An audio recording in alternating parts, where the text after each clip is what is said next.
들어오실 때 우리 한국 선교팀이 준비한 선물 다 받으셨습니까?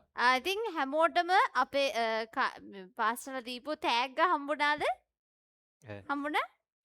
그 중에서 얇은 선물이 하나 있을 텐데 마스크팩입니다. ඉතින් මේ වගේ අර හීනි එකක් තියෙන මේ මාස්ක් පැක් එකක්.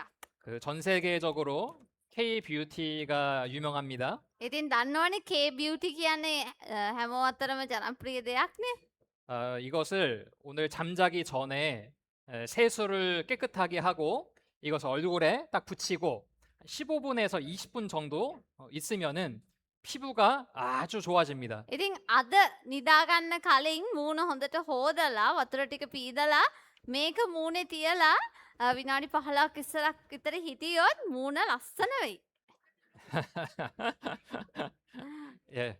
그 한국에서는 남자들도 이거 많이 합니다. ඉතින් කොරියාවේ කාන්තා පිරිමි කියලා නෑ පිරිමි අයත් මේක දානවා. 예, 그래서 자외선이 뜨겁기 때문에 이런 거 한번 하고 잠자리에 들면 다음 날 아주 상쾌하게 일어날 수 있습니다. ඉතින් මේක මූණේ දාලා ටිකක් වෙලා ඉඳලා නිදාගත්තම හොඳ ෆ්‍රෙෂ් ගතියක් එනවා මූණට. 이렇게 한국에서 선교팀이 오는 일이 흔한 일은 아닙니다. ඉතින් මේ වගේ කොරියාවෙන් අපිව බලන්නේ එන කණ්ඩායම හැම වෙලේම වගේ එනවා. ඒක දුර්ලභ නෑ. 거의 1년에 한 번 있을까 말까 한 일입니다. ඉතින් අවුරුද්ද ගතොත් අවුරුද්දට එක පාරක් දෙපාරක් අනිවාර්යෙන් එනවා. 그래서 너무 잘 오셨습니다. ඉතින් අද ආපු එක හොඳයි.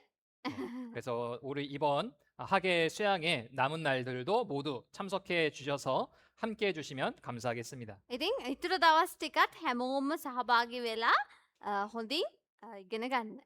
자, 이제 두 번째 오늘 말씀 들을 준비 다 되셨습니까? එහෙමනම් දෙවෙනි කොටසේ වචනේ 이ගෙන ගන්න සූදානම්ද? 예, 먼저 성경 한 구절 찾겠습니다. අපි මුලින්ම බයිබල් පදයකට පෙරලා ගමු. 이사야 41장 21절 말씀입니다. 예사야 පොතේ 41:21. 찾으실 수 있는 분들은 찾아주시고 앞에 화면을 참고하시면 되겠습니다. පෙරලන්න පුළුවන් අය පෙරලා ගන්න බයිබලේ. නැත්තම් තිරේ දිහා බලන්න. 예, 함께 읽도록 하겠습니다. අපි හැමෝම එකට කියවමු. නුඹලාගේ පැමිණිල්ල ඉදිරියට ගෙනෙන්නේයි ස්වාමීන් වහන්සේ කියනසේක. නුඹලාගේ බලවත් කාරණා පෙන්වන්නේයි යාකෝබ්ගේ රජ්ජුරුවෝ කියනසේක. 이 성경이 기록된 이사야 성경은 지금으로부터 2600년, 2700년 전에 기록된 성경입니다. ඉතින් මේ යෙසායා කියන පොත මීට අවුරුදු 2600ක් 2700කට විතර කාලයකට කලින් තමයි ලියවිලා තියෙන්නේ. 아주 옛날이지만 그때에도 우상들이 참 많았습니다. ගොඩ කාලයකට කලින් වුණත් ඒ කාලෙත් මේ අන් දෙවිවරු අදහන එක තිබුණා.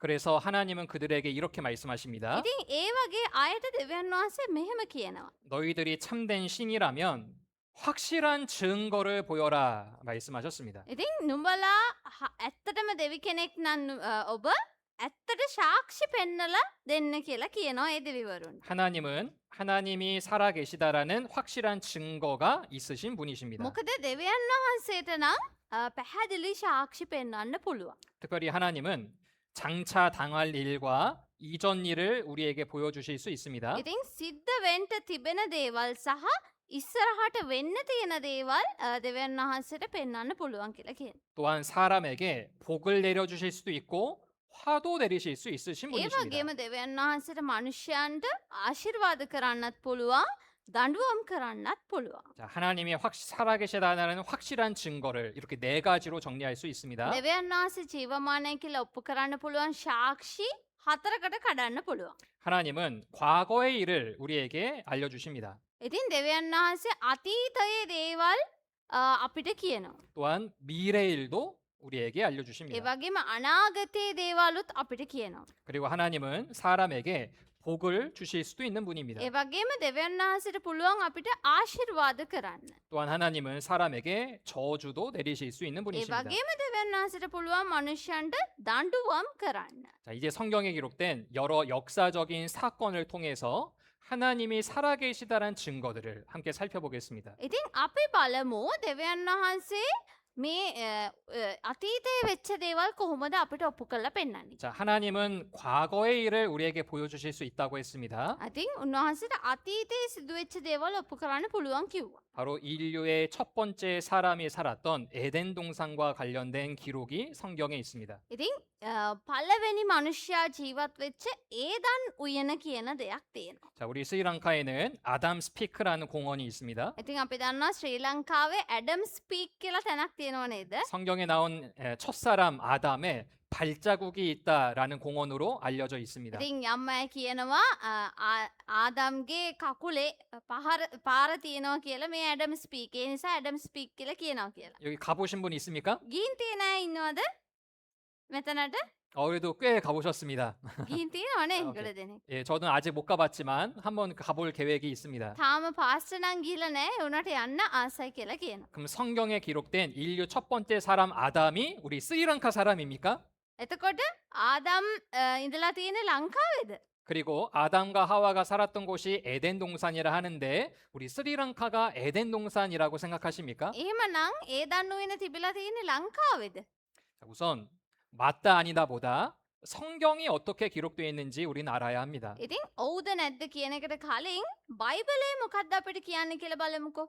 아담과 하와가 살았던 곳이 바로 에덴 동산입니다. ඉතින් ආදම්ුයි ඒවයි ජීවත් වුණේ මේ ඒදන් කියන උයනෙහි. 하나님이 첫 번째 사람 아담을 만드셨습니다. පළවෙනි මනුෂ්‍යයා වන ආදම්ව දෙවියන් වහන්සේ මැව්වා. 그리고 그 에덴 동산에 아름답고 먹기에 좋은 나무들을 만들어 놓으셨습니다. ඉතින් මේ උයනේ බලන්නට කෑමට ප්‍රිය වූ කෑම ගොඩාක් ගස් ගොඩාක් තිබ්බා කියලා කියනවා. 그래서 아담은 일하지 않아도 하나님이 주신 이 열매를 먹고 살아갈 수 있었습니다. ඉතින් ආදම් ලොකුවට වැඩ කරේ නැතත් ඔහුට මේ තියෙන දේවල් කාලා ජීවත් වෙන්න පුළුවන් වුණා. 그런데 이 에덴 동산에는 생명나무와 선악을 알게 하는 나무가 동산 중앙에 있었습니다. නමුත් මේ ඒදන් උයනේ ජීවන වෘක්ෂයේද යහපත සහ නපුර දැන ගැනීමේ ගසද කියලා ගස් දෙකක් තිබුණා. 자, 그런데 아담이 혼자 살았기 때문에 독처하는 것을 하나님이 안타까워히 보시고 돕는 배필을 하나님이 만들어 주시겠다고 약속하셨습니다. ඉතින් දෙවියන් වහන්සේ කිව්වා මනුෂ්‍යයා තනියම සිටීමට හොඳ නැත නිසා ඔහුට සහකාරියෙක් හදලා දෙනවා කියලා. 동물들도 이렇게 짝과 가족들이 있는데 아담이 너무 외로워 보였다는 겁니다. ඉතින් සත්තුන්ටත් සහකාරයෙක් නැත සහකාරියක් ඉන්නවා පවුලක් ඉන්නවා. ඉතින් ආදම් විතරක් තනියෙන් ඉන්නකොට තමයි දෙවියන් වහන්සේ එහෙම කිව්වේ. 그래서 아담을 깊이 잠들게 하셔서 갈빗대 하나로 여자를 만드셨습니다. ඉතින් ආදම්ව බර නින්දකට යවා ඔහුගේ ඉල ඇටකින් තමයි කාන්තාවව මැව්වේ. 바로 이브입니다. ඉතින් මේ ඉන්නේ ඒව. 인류 최초의 부부가 되었습니다. ඉතින් ඔවුන් තමයි පළවෙනි යුවල වුණේ මේ ලෝකේ. 이때에는 죄가 들어오지 않았기 때문에 두 사람이 벌거벗었지만 부끄러워 아니했습니다. ඉතින් ඒ කාලේ මේ මුලින්ම මනුෂ්‍යයා මවපු කාලේ පාපය කියලා දෙයක් ලෝකෙ තිබුණ නැහැ. ඒ නිසා ඔවුන් ඇඳුම් නැතුව හිටියත් ඔවුන්ට ඒකේ ලැජ්ජාව දැනුනේ නැහැ. 자, 그런데 문제가 생겼습니다. නමුත් ඔන්න දැන් තමයි ප්‍රශ්නේ ආවේ. 뱀이 아담과 하와 앞에 나타났습니다. සර්පෙක් ආවා ආදමුයි ඒව ගාවට. 바로 사단이 아담과 하와에게 나타난 것입니다. කවුද මේ සර්පයා? සාතන් තමයි සර්පයේ වේශයෙන් ආවේ. 그래서 하와를 유혹하며 하나님이 참으로 너희더러 동산 모든 나무의 실과를 먹지 말라 하시더냐라고 하나님을 의심하게 만들었습니다. ඉතින් මේ සර්පය ඇවිල්ලා මොකද්ද දන්නවද කියන්නේ? ඇත්තටම උයනේ කොයි ගහසකින්වත් කන්ට එපා කියා දෙවියන් වහන්සේ කීවාදයි ස්ත්‍රියගෙන් ඇසීය. 자, 하나님은 동산 모든 나무의 실과를 먹지 말라라고 명하신 적이 없습니다. ඉතින් දෙවියන් වහන්සේ හැම ගහකින්ම කන්න එපා කියලා කිව්වේ නැහැ. 선악을 알게 하는 나무의 실과를 먹지 말라고 하셨습니다. දෙවියන් වහන්සේ කිව්වේ මේ යහපත සහ නපුර දැන ගැනීමේ මේ ගහෙන් විතරක් කන්න එපා කියලා. 근데 뱀이 하와를 유혹하는 그때부터 하와의 마음에도 이 하나님이 먹지 말라고 하는 이 실과를 눈독 들이게 되었습니다. නමුත් දැන් සර්පයා මේක කියලා ඇව මේ උගුලට අසු කරන්න හැදුවා. 결국 하와가 이것을 먹게 되고 남편에게도 주어서 남편까지 먹게 되었습니다. ඉතින් ඇයගේ ඇස්වලට ප්‍රිය වෙලා ඇය මොකද කරන්නේ මේ ගෙඩියක් කනවා ඇයගේ ස්වාමි පුරුෂයාටත් කෑල්ලක් දෙනවා. 인류 최초의 죄가 들어오게 되었습니다. ඉතින් ලෝකෙ පළවෙනි පාපය කියනදේ ආරම්භූණය අන්න එතනේ. 죄가 들어오는 순간 눈이 밝아 자기들의 몸이 벗은 줄을 깨닫게 되었습니다. ඉතින් පාපය කියනදේ ඔන්න ලෝකෙට ඇතුල් වුණාම මොකද උනේ? ඔවුන් දෙදෙනාගේම ඇස් ඇරි තමන් නග්නව සිටින බව ඔහු දැනගත්තෝය. 애써 나뭇잎으로 자기 몸을 가리려고 했습니다. ඉතින් ගස්වල කොළවලින් ඔවුන් ඇඳුම් සාදාගන්න හැදුවා. 죄를 지은 이 인간에게 하나님이 나타나셨습니다. ඉතින් පව් සිදු කරපු මේ මනුෂ්‍යයන් දෙදෙනා ඉදිරියට දෙවියන් වහන්සේ ආවා. 내가 어디 있냐라고 하나님이 물어보셨고 아담과 하와는 두려워하여 숨었다라고 답변했습니다. ඉතින් දෙවියන් වහන්සේ අහනවා නුඹ කොහෙදයි කියලා. එතකොට මේ දෙන්න දෙවියන් වහන්සේට බයේ හැංගෙනවා කියලා ලියවිලා තියෙනවා. 이처럼 죄가 있으면 하나님 보기가 두려워집니다. ඉතින් ඇත්තටම මේ වගේ පාපය කියන දේ තියෙනකොට අපිට දෙවියන් වහන්සේ ඉදිරියේ නිර්මීතව යන්න බෑ. 그리고 하나님은 죄 지은 인간을 심판하십니다. ඉතින් පාපය තියෙන මනුෂ්‍යයන්ට දෙවියන් වහන්සේ විනිශ්චයක් දඬුවමක් ලබා දෙනවා. 결국 아담과 하와를 에덴 동산에서 쫓아내셨습니다. ඉතින් දෙවියන් වහන්සේ මේ මනුෂ්‍යයන් දෙදෙනාව මේ උයනේ පිටත් කරලා දැම්මා. 자, 이것이 성경에 나온 에덴 동산 그리고 아담과 하와와 관련된 기록입니다. ඉතින් බයිබලේ ඒදන් උයන ආදම් ඒව ගැන ලියවිලා තියෙන්නේ මෙන්න මේක තමයි. 자, 이 이야기가 꾸며진 이야기일까요? 아니면 실제한 역사적인 사실일까요? එතකොට මේ සිද්ධිය කවුරු හරි ගොතපු දෙයක්ද හදපු කතාවක්ද නැත්නම් ඇත්තටම වෙච්ච දෙයක්ද? 그리고 교회를 다니는 분이라면 실제한 역사적인 사건이다라고 말은 하지만 정말로 그렇게 믿고 계십니까? එතකොට පල්ලි යන කෙනෙක් කියන්න පුළුවන් ඔව් මේක ඇත්තටම වෙච්ච දෙයක් කියලා. නමුත් ඇත්තටම ඔප්පු කරන්න පුළුවන් සාක්ෂි ඔබ විශ්වාස කරනවද? 자, 하나님은 확실한 증거를 보여주신다라고 말씀하셨습니다. ඉතින් අපි කලින්ුත් කිව්වා දෙවියන් වහන්සේ පැහැදිලි සාක්ෂි අපිට පෙන්නනවා කියලා. 자, 그래서 많은 사람들이 성경에 기록된 에덴 동산은 어디였을까 궁금해했습니다. ඉතින් ගොඩක් අයට ප්‍රශ්නයක් තිබ්බා මේ බයිබලේ තියෙන මේ ඒදන් උයන කොහෙද ඇත්තටම තියෙන්නේ කියලා. 근데 성경엔 에덴 동산의 주소가 기록되어 있습니다. ඉතින් බයිබලේ තියෙනවා මේ ඒදන් උයන කොහෙද තියෙන්නේ කියලා. 특별히 이 에덴 동산으로부터 강이 시작됐다라고 말씀하십니다. ඉතින් බයිබලේ තියෙනවා මේ උයනේ ගංගාවන් ආරම්භ වුණා කියලා. 그리고 그 강이 갈라져 4개의 강이 되었다라고 말씀하십니다. එක ගංගාවක් උයනෙන් ආරම්භ වෙලා ඊට පස්සේ ඒක අතු 4කට බෙදුණා කියලා ලියවිලා තියෙනවා. 첫 번째 강의 이름은 비손입니다. පළවෙනි ගංගාවේ නම මොකද්ද? පීෂෝන්‍ය. 둘째 강의 이름은 기온입니다. දෙක ඇවිල්ලා කිහෝන්‍ය. 셋째 강의 이름은 히데겔입니다. තුන්වෙනි එක ඇවිල්ලා හිත්තේගෙල්. 네 번째 강의 이름은 유브라데입니다. හතරවෙනි එක ඇවිල්ලා ප්‍රාත් කියන එක. 특별히 세 번째 강 히데겔은 티그리스 강이며 넷째 강의 이름은 유프라테스 강입니다. එතකොට තුන්වෙනි ගංගාවේ නම ඇවිල්ලා හිත්තේගෙල්. එහෙම නැත්නම් ටිග්‍රිස් ගංගාව. හතරවෙනි එක ඇවිල්ලා මේ ප්‍රාත් කියලා කියන්නේ යුප්‍රටෙස් ගංගාවට. 지금 이 2개의 강이 중동 지역에 흐르고 있습니다. ඉතින් අපි දන්නවා මේ ගංගාවන් දෙක දැනටත් ගලාගෙන යනවා ඒ විදිහට. 그리고 땅속에 감춰진 비송강과 기온강의 흔적도 발견했습니다. එතකොට මේ පීෂෝන් සහ ගිහෝන් කියන ගංගාවන් දෙකත් පොළොවේ යට ඉස්සර මේක තිබිලා තියෙනවා කියලා පොළොවේ යට ස්කෑන් කරලා හොයාගෙන තියෙනවා. 지금 여기 호르무즈 해협 때문에 전 세계가 지금 힘들어하고 있습니다. ඉතින් අපි දන්නවා මේ රවුම් කරන ප්‍රදේශය තමයි අර හෝමුස් සංදිය කියලා කියන මේ දවස්වල හැමෝම කතා වෙන්නේ. 자, 지금 에덴 동산은 바로 그 위에 우리 시대의 중동 지역입니다. ඉතින් අන්න ඒ ප්‍රදේශයේ ඒ හරියට ලං වෙලා තමයි මේ ඒදන් උයන තියෙන්නේ. 우리 스리랑카에서 그리 멀지 않은 곳에 있습니다. ඉතින් ලංකාවේ ඉඳන් මෙන්න මේ වගේ දුරක තමයි තියෙන්නේ. 자, 기적의 무대, 천지 창조의 무대는 메소포타미아였습니다. ඉතින් මෙසොපොටේමියා ශිෂ්ටාචාරය ගැන මේ තියෙන්නේ. 메소포타미아라는 말 자체가 강 사이라는 뜻을 갖고 있습니다. එතකොට මේ මෙසොපොටේමියා කියන නමේ තේරුමම ඇවිල්ලා ගංගාවන් අතරේ කියන තේරුම. 에덴 동산은 지금 페르시아만이라고 밝혀졌습니다. ඉතින් ඒදන් උයන දැන් පර්සියාවේ කියලා කියනවා. 잃어버린 강 비손의 흔적도 발견했습니다. නැති වූ පීෂෝන් ගංගාවේ සලකුණු හොයාගෙන තියෙනවා පොළොවේ යටි. 그리고 첫 번째 강이었던 비송강 근처에는 그 주변에 엄청난 금과 보석이 매장되어 있다라고 합니다. එතකොට මේ ගංගාවන් ළඟ මොනවද තියෙනවා කියන්නේ රත්තරන්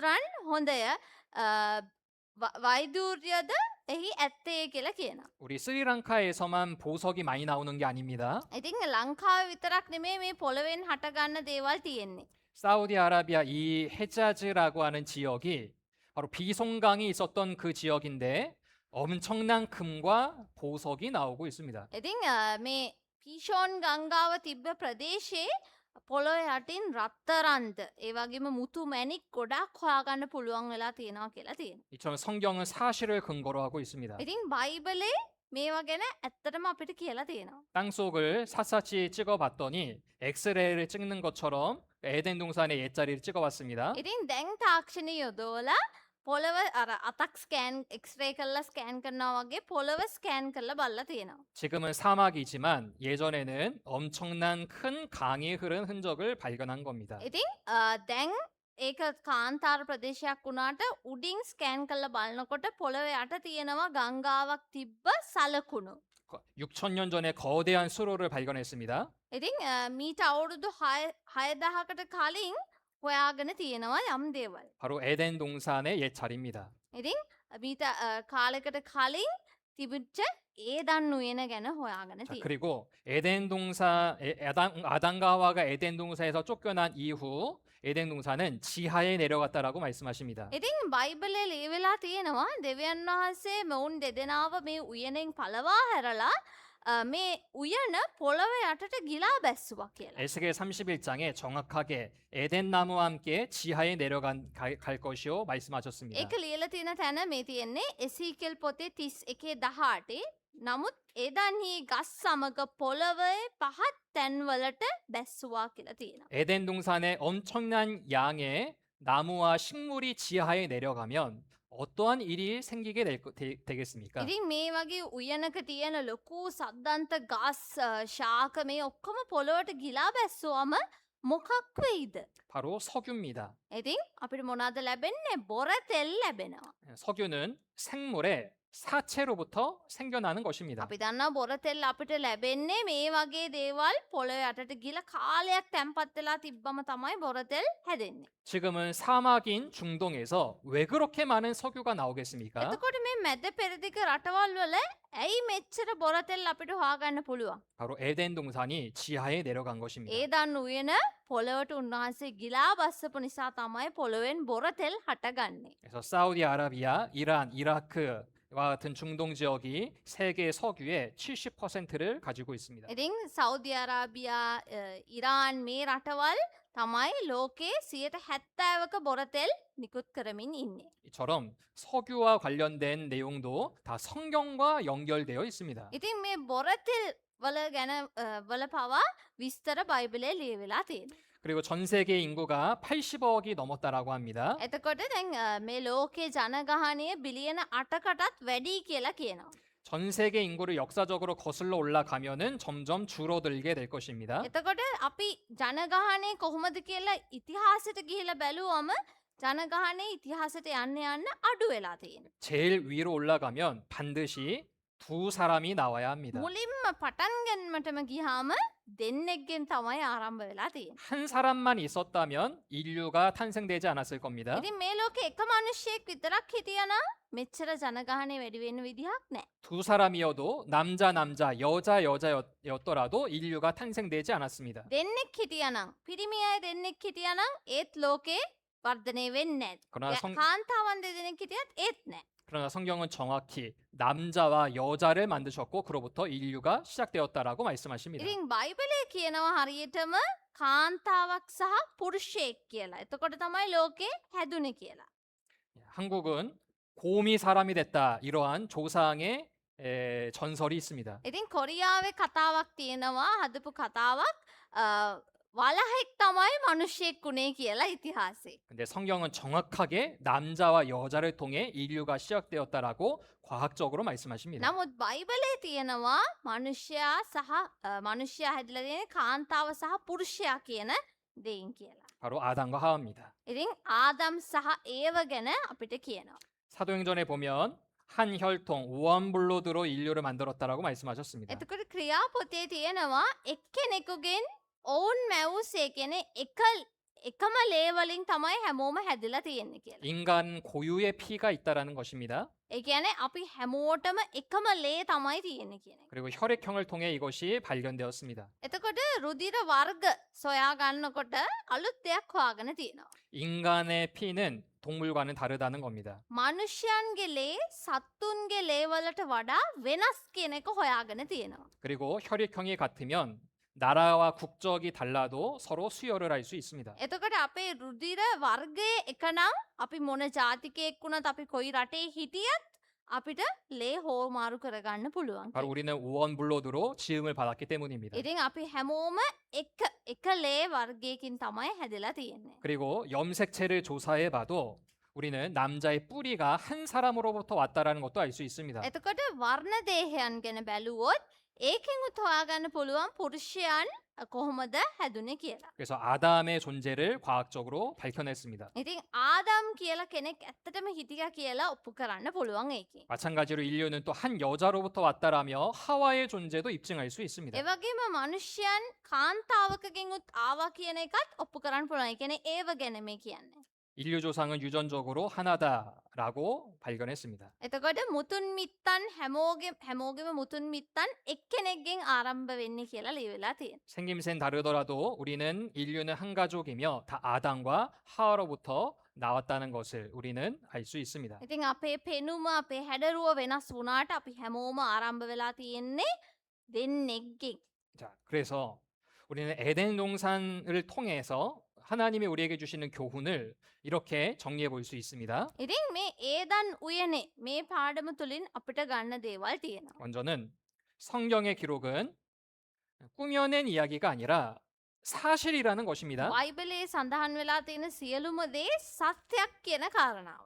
그 증거가 있다라는 것입니다. ඉතින් අපිට සාක්ෂි තියෙනවා ඔප්පු කරලා පෙන්නන්න. 하나님은 무조건 믿는 것이 아닙니다. දෙවියන් වහන්සේව අපි විශ්වාස කරන්නම් වාලේ කරන්න ඕනේ නැහැ. 이런 확실한 증거가 있기 때문에 하나님을 믿을 수 있습니다. පැහැදිලි සාක්ෂි දිහා බලලා තමයි අපි විශ්වාස කරන්නට ඕනේ. 자, 그리고 에덴 동산을 통해 또 하나의 중요한 교훈을 하나 더 얻을 수 있습니다. ඒදන් උයන තුලින් අපිට තවත් වැදගත් පාඩමක් කියා දෙනවා. 하나님은 죄에 대해서 심판하는 분이라는 것입니다. දෙවියන් වහන්සේ වැරද්දක් දැක්කොත් පාපයක් දැක්කොත් අනිවාර්යෙන් ඒකට විනිශ්චයක් දඬුවමක් ලබා දෙනවා කියන කාරණා. 아담과 하와가 하나님이 먹지 말라고 한 선악과를 따먹고 에덴 동산에서 쫓겨나는 심판을 당했습니다. ඉතින් අපි දැක්ක ආදමුයි ඒවයි දෙවියන් වහන්සේ කරන්න එපා කියපු දෙයක් කරයි.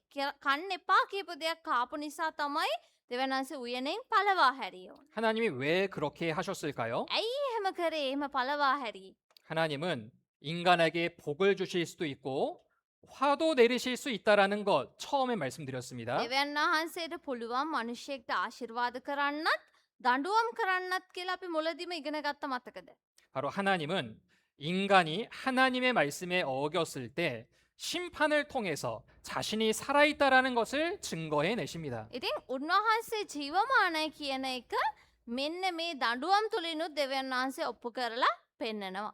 바로 이러한 사실은 에덴 동산에만 적용되는 것이 아니라 인류 전체에 적용시킬 수 있습니다. ඉතින් මේක ඇවිල්ලා ඒ දන්න උයනේ දේවල් වලට විතරක් අදාළ වෙන එකක් නෙමෙයි මේ ලෝකේ හැම කෙනෙක්ටම මේක අදාළයි. 죄가 있는 곳에는 반드시 하나님이 심판을 나타내십니다. පාපේ තියෙන තැන අනිවාර්යෙන් දෙවියන් වහන්සේ විනිශ්චය දඬුවමක් ලබා දෙනවා. 왜냐하면 하나님의 존재를 드러내기 위해서입니다. ඒකට හේතුව ඇවිල්ලා දෙවියන් වහන්සේ ජීවමානව ඉන්නවා කියලා ඔප්පු කරන්න ඕන නිසා. 그리고 더더욱 중요한 이유는 바로 우리들에게도 알려주시고자 하는 내용이 있기 때문입니다. ඉතින් දෙවියන් වහන්සේට අපිට පෙන්වන්න ඕනේ ලබා දෙන්න ඕනේ පණිවිඩයක්. 하나님 앞에 우리가 죄 지으며 살아갈 때 하나님이 우리도 심판하실 수 있다라는 것을 보여주는 것입니다. මේකෙන් උන්වහන්සේ අපිට පෙන්වන්නේ අපිත් ඒ විදිහට පව් කර කර අපිට ඕන විදිහට ජීවත් වුණොත් අපිටත් වෙන්නේ අන්න ඒ ටිකම තමයි දෙවියන් වහන්සේගේ දඬුවමට මුහුණ දෙන්න වෙනවා කියලා. 그것을 가장 잘 보여준 사건이 바로 노아홍수 심판 사건입니다. ඉතින්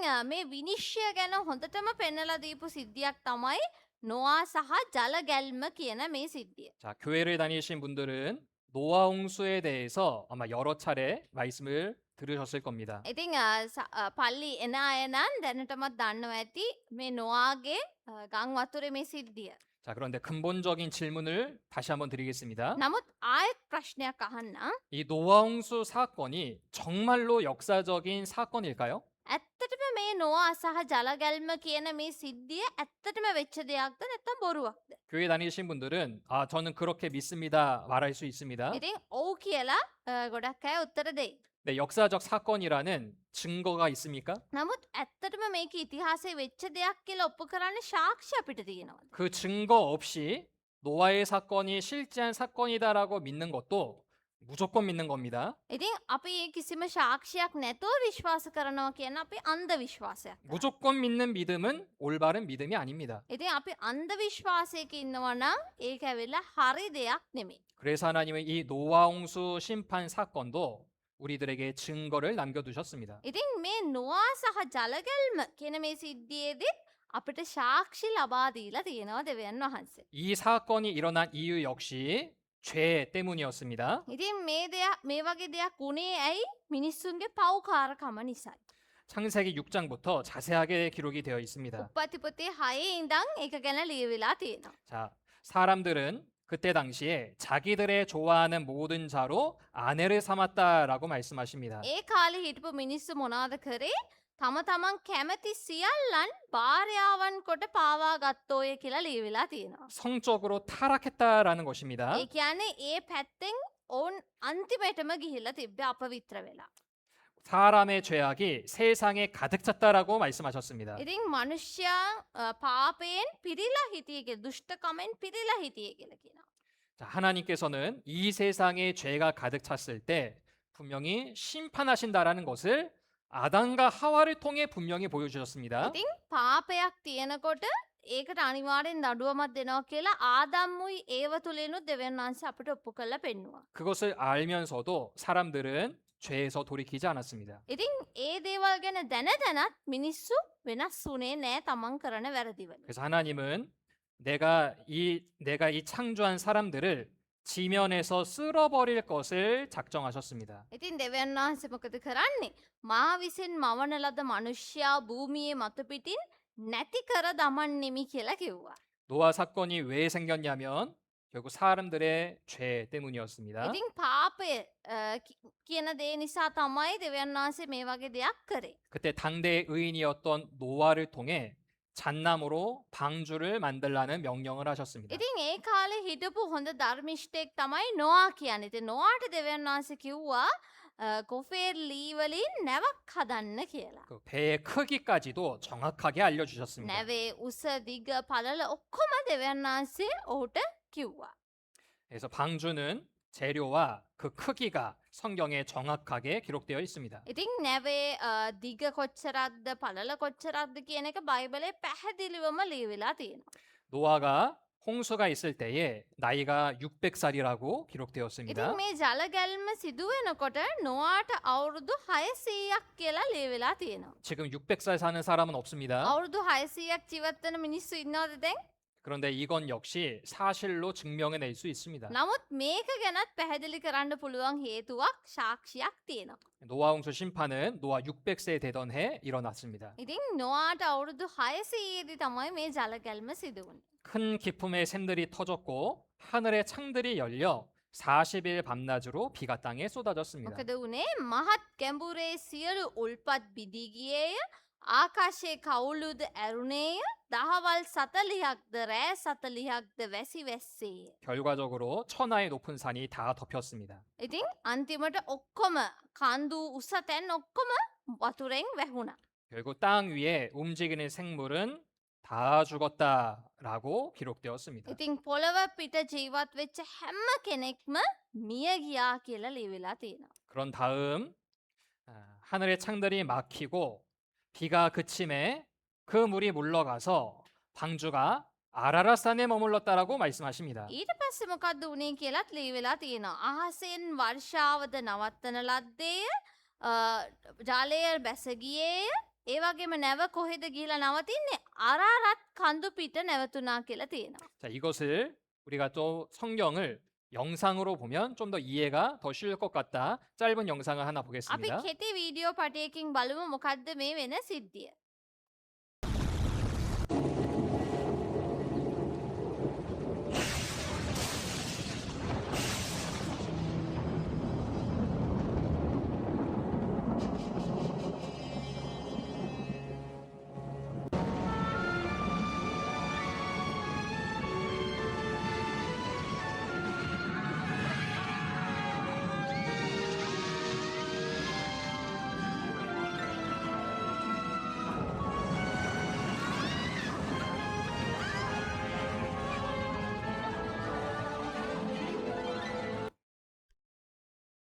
좀 이해가 더 잘 되셨습니까? තේරුණාද තව පැහැදිලිව මේ වෙච්ච සිද්ධිය?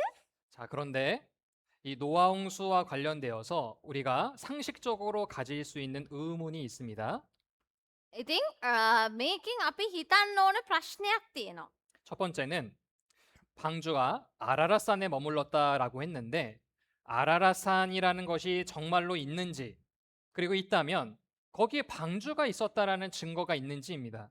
ඉතින් දැන් අපි හිතන්න ඕන ප්‍රශ්නය ඇවිල්ලා නැව අරරත් කන්ද උඩ ඇත්තටම නැවතිලා තියෙනවාද?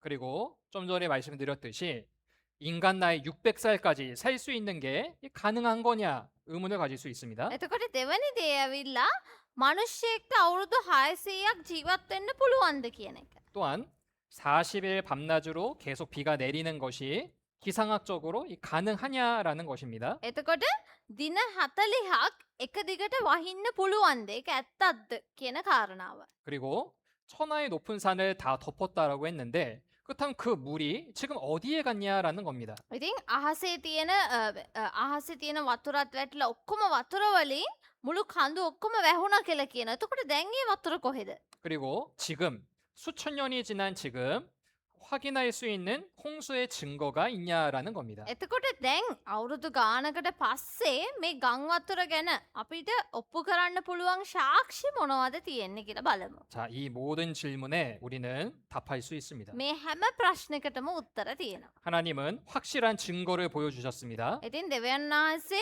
පැහැදිලි සාක්ෂි අපිට පෙන්වලා දෙනවා. 자, 첫 번째 질문이었던 아라라산과 관련된 질문입니다. පළවෙනි ප්‍රශ්නය ඇවිල්ලා මේ අරරත් කන්ද ගැන. 창세기 8장에 방주가 아라라산에 머물렀다라고 정확히 기록되어 있습니다. උපත්ති පොතේ තියෙනවා අරරත් කන්දේ තමයි මේ නැව නැවතුනේ කියලා. 바로 아라라산이 정말로 있는 산입니다. ඉතින් අරරත් කියන කන්දක් ඇත්තටම මේ ලෝකේ තියෙනවා. 바로 튀르키예 지역입니다. තුර්කිය තමයි මේ කන්ද තියෙන්නේ. 이 아라라산은 해발 5,000m가 넘는 만년설로 덮인 산입니다. ඉතින් මේ කන්ද මීටර් 5000කට වැඩිය උස උඩ මුදුනේ හිමෙන් වැහිලා තියෙන්නේ. 노아의 방주 묻힌 곳 지금은 관광객이 붐비고 있습니다. ඉතින් දැන් ගොඩාක් අය මේකට ඇදිලා යනවා මේ නොවාගේ නැව නිසා. 노아의 방주를 아라라트 산 얼음 속에 있다라고 밝혀냈습니다. නොවාගේ නැව මේ කන්දේ මුදුනේ හිම සමග තිබෙනවා කියලා හොයාගෙන 바로 තියෙනවා. 터키 아라라산입니다. ඉතින් තුර්කියේ තියෙන අරරත් කන්ද. 예전에는 눈이 많이 녹았을 때 방주의 잔해가 사진에 찍히기도 했습니다. ඉතින් ඒ කාලේ මේ හිම දිය වෙනකොට මේ නැව පේන්න ගන්නවා. එතකොට ෆොටෝ පවා අරන් තියෙනවා. 1950년대에는 프랑스의 탐험가가 나무의 조각을 잘라내 가지고 내려온 기록도 있습니다. එතකොට 1950දී එක පුද්ගලයෙක් මේක තරණය කරලා නැවේ කෑල්ලක් ලී කෑල්ලක් කපාගෙන ඇවිත් තියෙනවා. 이 나무를 조사해 본 결과 5,000년 전인데 성경에서 말하는 노아 홍수 시기와 정확히 일치합니다. ඉතින් මේ ලී කෑල්ල කොච්චර පරණද කියලා බලනකොට මීට අවුරුදු 5000ක පරණ ලී කෑල්ලක් තමයි නො아ගේ කාලෙත් එක්ක ඒ කියන්නේ ඒක ගැලපෙනවා. 이 지역에는 노아의 홍수와 관련된 수많은 책들이 판매되고 있습니다. ඉතින් මේ මෙහෙට ගියාම නො아ගේ නැව ගැන ලියවිච්ච එක එක පොත් ගන්න පුළුවන් කියලා තියෙනවා. 아라라산이 정말 있고 아라라산에 방주가 있다는 것도 우리는 확인할 수 ඉතින් 있습니다. ඇත්තටම අරරත් කන්ද කියලා තැනක් තියෙනවා. ඒක උඩ නැවකුත් තියෙනවා අපිට හොයාගන්න පුළුවන්. 그 노아 나이 600세 때 홍수가 있다라고 했는데 어떻게 600살까지 살 수 있었을까요? ඉතින් දැන් අපි දැක්කා නො아ට අවුරුදු 600දී තමයි මේ ජලගැල්ම වුණේ. කොහොමද නො아 600ක් ජීවත් වුණේ? 이 질문은 40일 밤낮으로 계속 비가 내리는 것이 가능하냐라는 질문과 같이 생각해 볼 수 있습니다. එතකොට දින 40ක් වහින්න පුළුවන්ද කියන මේ ප්‍රශ්න දෙකටම තියෙන්නේ එක උත්තරයක්. 자, 노아 용소는 하늘에서만 비가 내린 것이 아닙니다. ඉතින් මේ 노아ගේ ජලගැල්ම වෙනකොට අහසෙන් විතරක් නෙමෙයි වතුර වැටුනේ. 큰 기품의 샘들이 터졌다라고 하며 땅에서부터도 물이 솟아났음을 말하고 있습니다. ඉතින් පොළවේ තියෙන වතුර උල්පත් වලින් වතුර එළියට ආවා කියලා ලියවිලා තියෙනවා. 실제로 지구는 그 안에 불만 있는 게 아니라 물도 있습니다. ඉතින් අපි දන්නා පෘථුවියේ ඇතුලේ ගිනි ජාලාවක් වුණාට වතුරත් ගොඩක් තියෙනවා කියලා. 바로 그 땅 속에 있는 물이 솟구쳐 올라와 노아 홍수 때 이 땅을 덮친 것입니다. ඉතින් පොළවේ උල්පත්වල තියෙන වතුර උඩට ගලාගෙන ආවා කියලා තියෙනවා. 그리고 하나님이 창세기 1장에 천지 창조를 하실 때 궁창 아래의 물과 궁창 위의 물로 나뉘게 하셨습니다. එතකොට උප්පත්ති පොතේ එකේ 7 තියෙනවා දෙවියන් වහන්සේ අහස සාදලා ඊට යටින් තිබෙන ජලය ඊට උඩින් තිබෙන ජලය කියලා වෙන් කරා කියලා. 궁창 아래의 물은 바다로 쉽게 이해할 수 있습니다. ඉතින් ඊට යටින් අහසේ යටින් තියෙන වතුර මොනවාද? මුහුද.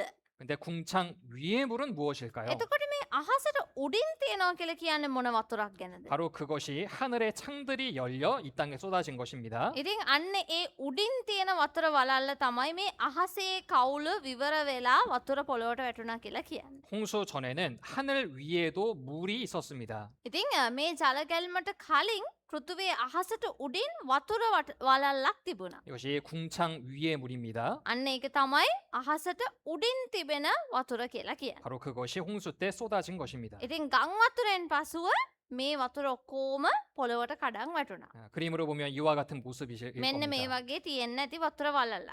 하늘 위에 물증이 있었는데 그것이 노아 홍수 때 쏟아진 겁니다. නොආගේ කාලේදී මොකද උනේ මේ වතුර පටලය පොළොවට කඩාගෙන ඇදගෙන වැටුණා. 대기권 위에 투명 수막으로 지구를 보호했다라고 과학자들이 밝혀냈습니다. ඉතින් විද්‍යාඥවරුන් හොයාගෙන තියෙනවා මේ වායුගෝලයට ඉහළින් විනිවිද පෙනෙන ජල පටලයකින් පෘථිවිය ආරක්ෂා වෙලා තිබෙනවා කියලා ඒ කාලේදී. 이 대기권이 투명 수막은 지구에서 사람과 동식물들이 오래 살 수 있는 환경을 만들어 주었던 것입니다. ඉතින් මේ වතුර පටලයෙන් මොකද කරන්නේ?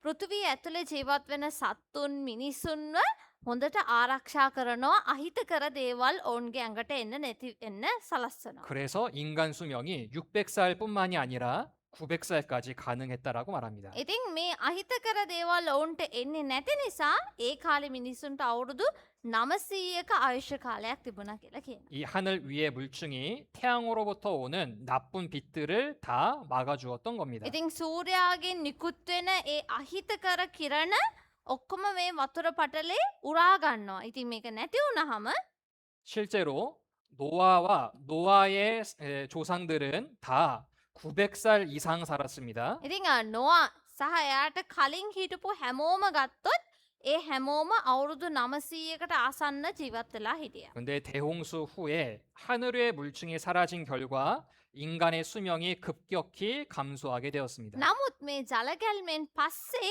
ඒ වතුර වලල්ල බිඳුර නිසා හැමෝගෙම ආයුෂ කාලය අඩු වෙමින් තමයි ගියේ. 하늘 위의 물증이 사라졌기 때문입니다. ඉතින් අහසේ තිබ්බ ඒ වතුර පටලේ විනාශ වෙලා ගිය නිසායි එහෙම වුනේ. 그래서 인간 나이 600살뿐만이 아니라 900살까지 가능했으며 하늘 위의 물증으로 40일 밤낮으로 비가 내리는 것도 가능했다는 겁니다. ඉතින් මිනිස්සුන්ට අවුරුදු 600ක් නෙමෙයි 900ක් වුණත් ජීවත් වෙන්න පුළුවන් මේ වතුර පටලය නිසා. ඒ වගේම අහසේ තිබ්බ ඒවා පොළොවට වැටිච්ච නිසා අවුරුදු දවස් 40ක් පුරාවටම වැස්ස වහින්න පුළුවන් වුණා. 또 그러면 천하의 높은 산을 다 덮은 물은 이제 어디로 갔을까요? එතකොට දැන් මේ පොළොවට වැටිච්ච මේ වතුර ඔක්කොම කොහෙටද ගියේ?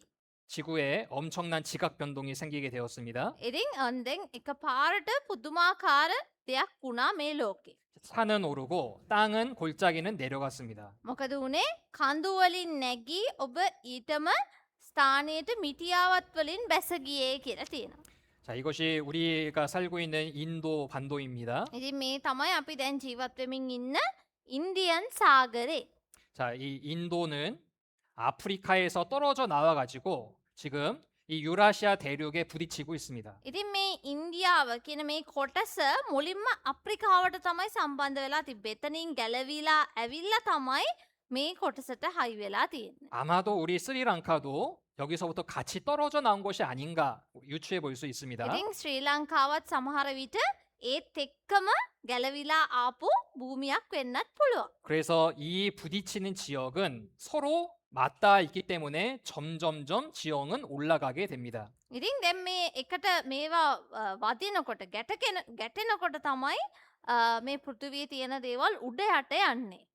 그래서 이 지역이 바로 히말라야 산맥입니다. ඉතින් ඒ නිසා අපි දන්නවා මෙතන හිමාලය කියලා දෙයක් තියෙනවා. හිමාලය කඳු ටික දන්නව නේද? 세 개의 지붕이라 불리는 곳입니다. ඉතින් අපි දන්නවා මේ ලෝකේ හරිම ජනප්‍රිය තැනක් තමයි හිමාලය කියන්නේ. 산은 올라가게 되었습니다. ඉතින් මෙතන තියෙන කඳු කියන දේ නිර්මාණය වෙලා තියෙනවා ඒ කාලේ. 그런데 이 히말라야 산맥 정상에 바다에서 생길 법한 옐로우 밴드 지각층이 있습니다. ඉතින් මේ හිමාලයේ කඳු දිහා බැලුවම පේනවද යෙලෝ බෑන්ඩ් එකක් වගේ නිකන් පේනවා. නිකන් වතුර බැහැගෙන ගියපු පාරක් තියෙනවා. 암모나이트와 같은 해양 생물의 화석도 발견됩니다. ඒ වගේම ඇමෝනයිට් කියලා පොසීලත් හොයාගෙන තියෙනවා මේ කන්ද උඩ. 이 지역이 바다에 들어갔다라는 정확한 증거가 됩니다. ඉතින් ඒකත් සාක්ෂියක් තමයි මේ ප්‍රදේශයත් වතුරෙන් යට වුණා කියන එක. 안데스 산맥에서도 조개 화석과 같은 바다에서 형성될 화석들이 발견되고 있습니다. ඉතින් තවත් සමහර කඳුවල මේ මුහුදේ තියෙන පොසීල කඳුවල තියෙනවා කියලා හොයාගෙන තියෙනවා. 바다가 올라간 겁니다. 이게- 산이 올라간 겁니다. එතකොට මේ කඳු හැදෙනකොට මොකද වෙලා තියෙන්නේ? 또 산이 올라간 만큼 바다는 더 내려가게 되어 있습니다. එතකොට දැන් මේ කඳු උඩට උස් වෙනකොට මුහුදේ වතුර බැහැගෙන ගිහිල්ලා තියෙනවා. 바다는 산보다 더 높습니다. ඉතින් අපි දන්නවා මුහුද කඳු වලට වඩා ගැඹුරුයි කියලා කියන්න පුළුවන්. 바다 깊은 곳은 산보다도 더 깊습니다. කන්දක තියෙන උස මුහුදේ තියෙන ගැඹුරට වැඩිය අඩුයි කියලා කියනවා. 바로 이곳에 마리아나 해구와 같은 곳에 엄청난 양의 물이 저장되어 있습니다. ඉතින් අපි මරියානා ට්‍රෙන්ච් එක ගත්තොත් ඒකේ තියෙන වතුර ගොඩාක් ගැඹුරට ගිහින් තියෙනවා. 땅은 산과 같이 사람들이 살 곳으로 올라가게 되었고 바다는 바닷물을 모으는 저장고로 하나님께서 지각 변동을 일으키신 겁니다. ඉතින් භූමිය මිනිස්සුන්ට ජීවත් වෙන්න පුළුවන් විදිහට පොළවෙන් උඩට ඇවිල්ලා සාමාන්‍ය තත්ත්වයට ආවා. එතකොට මුහුද තව තවත් ගැඹුරු වෙලා අර තිබ්බ වතුර ඔක්කොම ඒවැ ගබඩා වුණා. 또한 바닷물을 모아 무더기같이 쌓았다라는 표현도 있습니다. එතකොට තවත් තියෙනවා සමුද්‍ර ජලධාරාවන් ගොඩක්සේ රැස් කොට කියලා. 물을 어떻게 쌓아놓을 수 있을까요? කොහොමද මේ වතුර රැස් කරන්නේ? 바로 얼음입니다. එතකොට වතුර රැස් කරන්න පුළුවන් හොඳම විදිහ ඇවිල්ලා අයිස්. 여기는 남극입니다. මේ ඇවිල්ලා පේනවනේ 하늘 위에 물중이 있을 때에는 적도 지역이나 극지방이나 기온이 똑같았습니다. ඉතින් මුලින්ම ලෝකයේ හදනකොට පෘථිවිය ඔක්කොගෙම උෂ්ණත්වය එකම විදිහට තිබුණේ. 자, 이 남극 대륙은 미국보다도 훨씬 크다고 합니다. ඉතින් අපි දන්නවා මේ අයිස් තියෙන ප්‍රදේශයේ ඇමරිකාවටත් වැඩිය ලොකුයි කියලා කියනවා. 그런데 이 남극 대륙의 얼음을 제거하면은 이러한 지형이 나타난다고 합니다. ඉතින් තියෙන අයිස් අයින් කරාම මෙන්න මේ වගේ ප්‍රදේශයක් තමයි තියෙන්නේ කියලා හොයාගෙන තියෙනවා. 바로 이 땅에 바닷물을 모아 무더기 같이 쌓아 놓으셨습니다. ඉතින් උන්වහන්සේ අර තියෙන වැඩිපුර වතුර එකට එකතු කරලා අයිස් කරලා ඒවා ඒ විදිහට රඳවලා තියෙනවා. 자, 그래서 지구에 산을 깎아서 바닷물을 메우면은 지구는 평균하여 3,400m의 깊은 바다만이 된다고 합니다. ඉතින් භූමිය සමතලා කළොත් පෘථිවිය මීටර් 3400ක ගැඹුරු සාගරයක් බවට පත්වෙනවා කියලා හොයාගෙන තියෙනවා. 지구를 다 덮은 물이 지금 어디 간 것이 아닙니다. ඉතින් මේ වතුර කොහෙටවත් වාෂ්ප වුණේ නැහැ. 이 지구상에 그대로 있습니다. මේ පෘථිවියේ ඒ විදිහටම තියෙනවා රැඳිලා ඒ විදිහට. 우리는 노아의 홍수가 있었다라는 증거 위에 우리는 살고 있는 것입니다. ඉතින් නොවාගේ ජලගැල්ම ඇත්තටම තිබුණා කියලා ඔප්පු කරන්න පුළුවන් ශාක්ෂි උඩ තමයි අපි මේ ඉන්නේ. 그래서 우리가 상식적으로 가지고 있을 수 있는 이런 질문들도 우리가 다 해결할 수 있습니다. ඉතින් අපිට සාමාන්‍යයෙන් හිතන ප්‍රශ්නවලට උත්තරත් අපිට හොයාගන්න පුළුවන්. 자, 이 외에도 홍수의 흔적은 증거들은 남아 있습니다. ඉතින් මේ ගං වතුර ඇත්තටම තිබුණා කියලා ඔප්පු කරන්න පුළුවන් ගොඩක් ශාක්ෂි තියෙනවා. 미국에 가면 그랜드 캐니언이라는 곳이 있습니다. ඉතින් ඇමරිකාවේ ග්‍රෑන්ඩ් කැනියන් එක දන්නව නේද? 평평한 곳이 끝없이 펼쳐집니다. ඉතින් මේ විදිහට හරිම ලොකු භූමියක් තියෙනවා. 그리고 정말 이 지층이 일정하게 있습니다. ඉතින් එතකොට මේවැ මේ අර නිකන් කඳු වගේ තියෙන්නේ ඒවා ඒ විදිහටම ලස්සනට හැදිලා තියෙනවා. 그리고 물이 흐른 흔적이 남아 있습니다. එතකොට මේවා දිහා බැලුවම වතුර ගලාගෙන ගිය සලකුණු ඒවැ තියෙනවා. 이 그랜드 캐니언이 어떻게 해서 생겨나게 됐을까라는 심포지움이 열렸습니다. ඉතින් මේ ග්‍රෑන්ඩ් කැනියන් එක කොහොමද හැදුනේ කියලා ඔවුන් හොයාගෙන තියෙනවා. 이와 같은 지형이 생길 수 있는 원인은 한 가지밖에 없다. 이게 결론입니다. ඉතින් මේ වගේ එකක් හැදෙන්න නම් එකම එක හේතුවයි තියෙන්නේ කියලා ඔවුන් හොයාගෙන තියෙනවා. 바로 플로드, 홍수입니다. ඉතින් ෆ්ලඩ් එකේ කියන්නේ ජල ගැල්මකින් තමයි මේ වගේ හැදෙන්නේ කියලා හොයාගෙන තියෙනවා. 전 지구적인 홍수만이 이런 지형을 만들 수 있습니다. ඉතින් ෆ්ලඩ් එකකින් ජල ගැල්මකින් තමයි ඒ වගේ ප්‍රදේශයක් නිර්මාණය වෙන්නේ කියලා හොයාගෙන 자, තියෙනවා. 그리고 이집트에 가면 이런 전설이 있습니다. ඉතින් ඊජිප්තුවට ගියාම මේ වගේ තියෙනවා. 이집트란 나라도 정말 역사가 오래된 나라입니다. අපි දන්නවා ඊජිප්තුවට ගොඩක් පරණ ඉතිහාසයක් තියෙනවා. 근데 이집트의 시작이 8명의 신으로 시작이 됐다라는 전설이 있다라고 합니다. ඉතින් ඔවුන් කියනවා කතාවක් ඔවුන් මිනිස්සු 8 දෙනෙක්ගෙන් තමයි ඔවුන්ගේ ඉතිහාසය ආරම්භ වුණේ කියලා. 근데 왜 하필 8명일까요? එතකොට ඇයි මේ 8 දෙනෙක් කියලා කියන්නේ? 바로 노아의 방주에 탄 사람이 8명이었습니다. නොවාගේ නැවට නැග්ගේ 8 දෙනෙක් නිසා. 그리고 모든 사람은 다 죽었습니다. ඉතින් හැම කෙනෙක්ම නැති වුණා. 인류는 다시 이 8명으로 시작이 되었습니다. ලෝකේ ආරම්භ වුණේ ආයෙත් වතාවක් මේ නැවේ හිටපු 8 දෙනාගෙන්. 이집트의 역사의 시작도 그 뿌리가 노아의 홍수의 근거를 하고 있다라는 겁니다. ඉතින් ඊජිප්තවරුනුත් ඔවුන්ගේ ලෝකේ ආරම්භ වෙච්ච විදිහ මේ 8 දෙනෙක්ගෙන් කියලා තමයි කියන්නේ. 이집트뿐만이 아니라 전 세계 200여 개 민족에게 홍수 설화가 전해져 내려오고 있습니다. ඉතින් ලොව පුරා මේ ගං වතුර ගැන එක එක විවිධාකාර කතා මිනිස්සු හදාගෙන තියෙනවා. 아마 제가 알아보진 않았지만 우리 스리랑카에도 분명히 홍수의 흔적이 있을 겁니다. ඉතින් ලංකාවේ ගත්තොත් ලංකාවෙත් මේ ගං වතුර ගැන සලකුණු මොනහරි ඉතුරු වෙලා ඇති. 자, 이 성경에 기록된 노아 홍수 심판 사건을 알아봤는데 이것을 통해서도 우리는 하나의 교훈을 얻을 수 있습니다. ඉතින් නොවා සහ මේ ජලගැල්ම තුලින් අපිට ඉගෙන ගන්න පුළුවන් පාඩම් කිහිපයක් තියෙනවා. 바로 성경은 사실이라는 겁니다. බයිබලේ සත්‍යය කියන කාරණාව ආයෙත් වතාවක්. 하나님께서는 이전 일이 어떠한 것을 우리에게 보여주시겠다라고 했습니다. ඉතින් දෙවියන් වහන්සේ අපිට කිව්වා උන්වහන්සේට අතීතයේ දේවලුත් අපිට පෙන්වන්න පුළුවන් කියලා. 에덴 동산 노아 홍수와 같이 수천 년 전의 일도 우리에게 증거를 남겨주셨습니다. ඒදන් නුවන නොවාගේ නැව ජලගැල්ම මේවා ගැනත් සාක්ෂි අපිට දීලා තියෙනවා. 그리고 또 하나의 교훈이 있습니다. තවත් පණිවිඩයක් තියෙනවා. 마찬가지로 하나님은 죄에 대해서 심판하신다라는 사실입니다. දෙවියන් වහන්සේ පාපයට විනිශ්චයක් දඬුවමක් දෙනවා කියන කාරණාව. 하나님이 먹지 말란 선악과를 따먹은 아담과 하와를 에덴 동산에서 심판하셨습니다. දෙවියන් වහන්සේ කන්නේ එපා කියපු ගහෙන් කාපු ආදම්ටයි ඒවටයි දෙවියන් වහන්සේ දඬුවම් කරා. 그것을 알면서도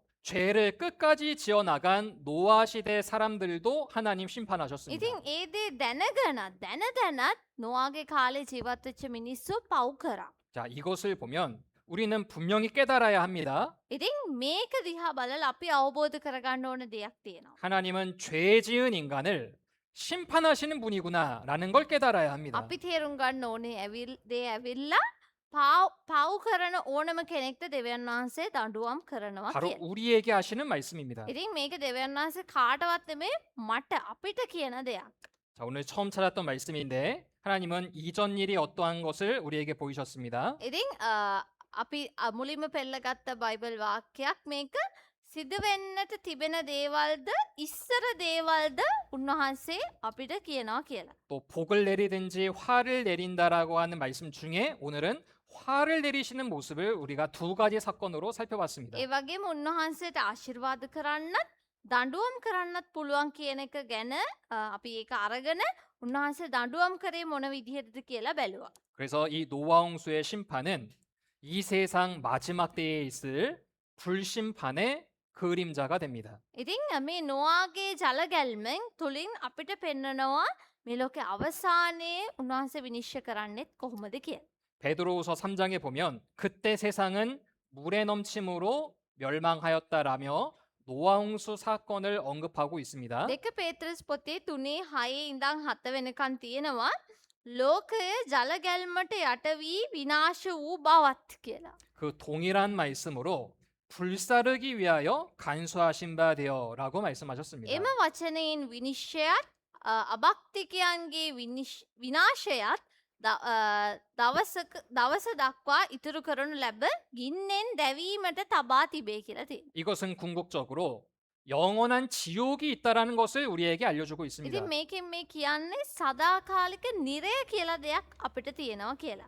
지옥이 있다라는 것을 우선 우리에게 알려주고 있습니다. ඉතින් මේ අපාය කියලා දෙයක් තියෙනවා කියලායි මේ අපිට කියන්නේ. 그리고 내가 지옥에 갈 수 있는 사람이 될 수 있다는 것도 경고하고 계십니다. ඉතින් මටත් සමහර විට නිරයට යන්න වෙන්න වෙයි කියලත් මේ අපිට අනතුරු අඟවන්නේ. 앞서 말씀드렸듯이 노아의 방주에는 겨우 8명만 배에 탔습니다. ඉතින් අර කලින් කිව්වා වගේ නොආගේ නැවේ හිටියේ 8 දෙනෙක් විතරයි. 수많은 사람들이 노아의 경고를 듣고도 그 배를 방주에 타지 않았습니다. මිනිස්සු දහස් ගාණක් අතරින් 8 දෙනෙක් විතරයි මේ නැවට නැග්ගේ. අනිත් කිසිම කෙනෙක් නැග්ගේ නැහැ.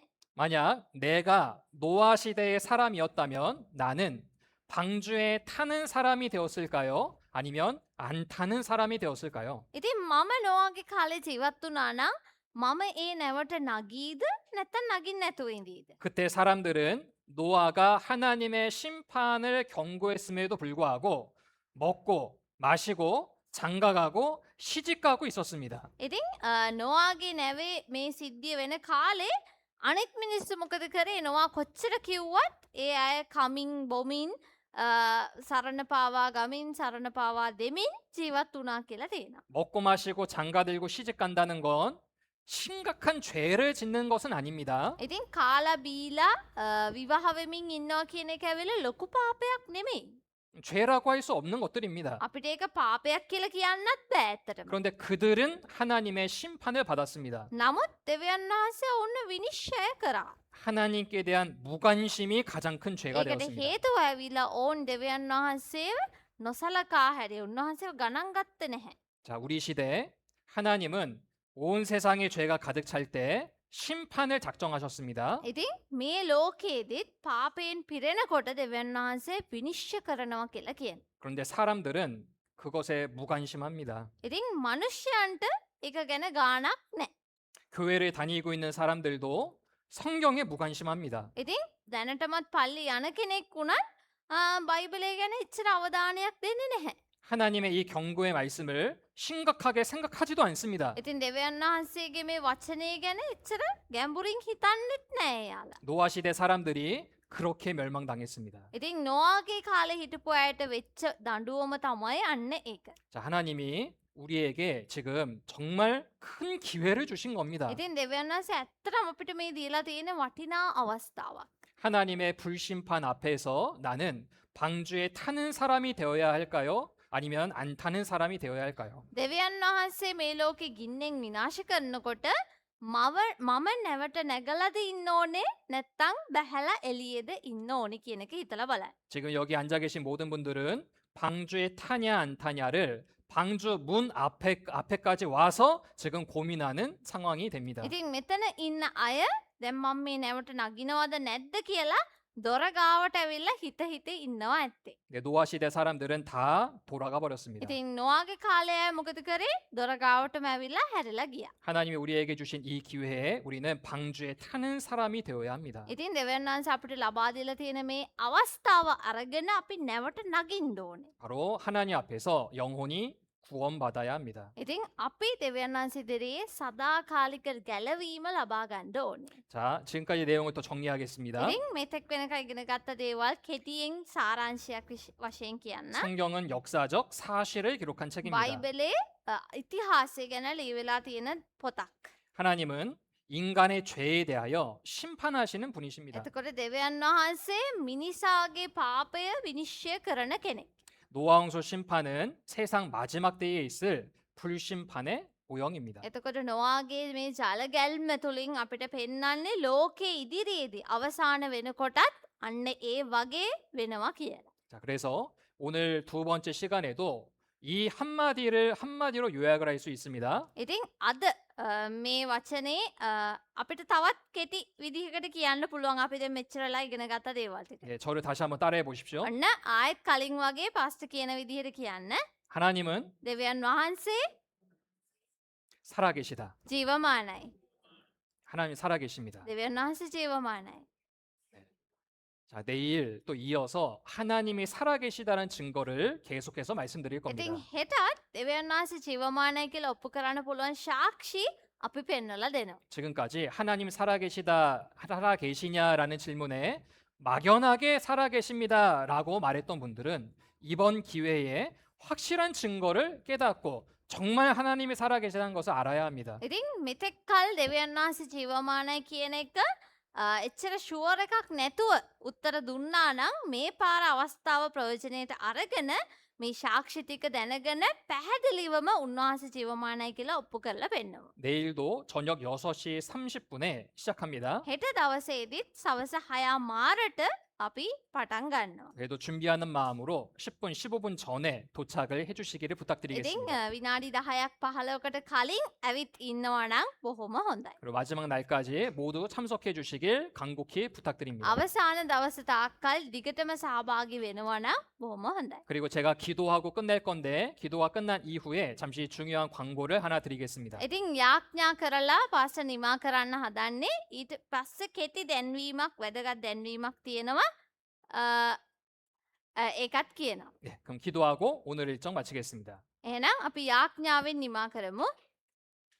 살아계시며 역사하시는 하나님 감사를 드립니다. ජීවමාන දෙවි ස්වාමීන් වහන්සේ ඔබ වහන්සේට ස්තුතිවන්ත වෙනවා. 이번 학예 수양회를 통해서 우리 모두가 살아계신 하나님을 깨달을 수 있도록 도와주시옵소서. මෙවර බයිබල් සම්මන්ත්‍රණය තුළින් ඔබ වහන්සේ ජීවමානයි කියලා අපි සියලු දෙනාටම අවබෝධ කරලා දෙන්න. 그리고 하나님 앞에서 우리 모두가 구원받도록 도와주시옵소서. ඒ වගේම අපි සියලු දෙනාටම ඔබ වහන්සේ ඉදිරියේ ගැලවීම ලබා ගන්නට උපකාර කළ මැනව.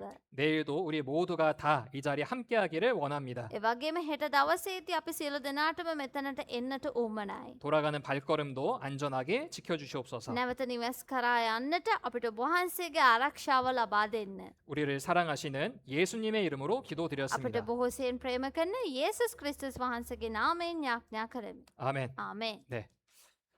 예.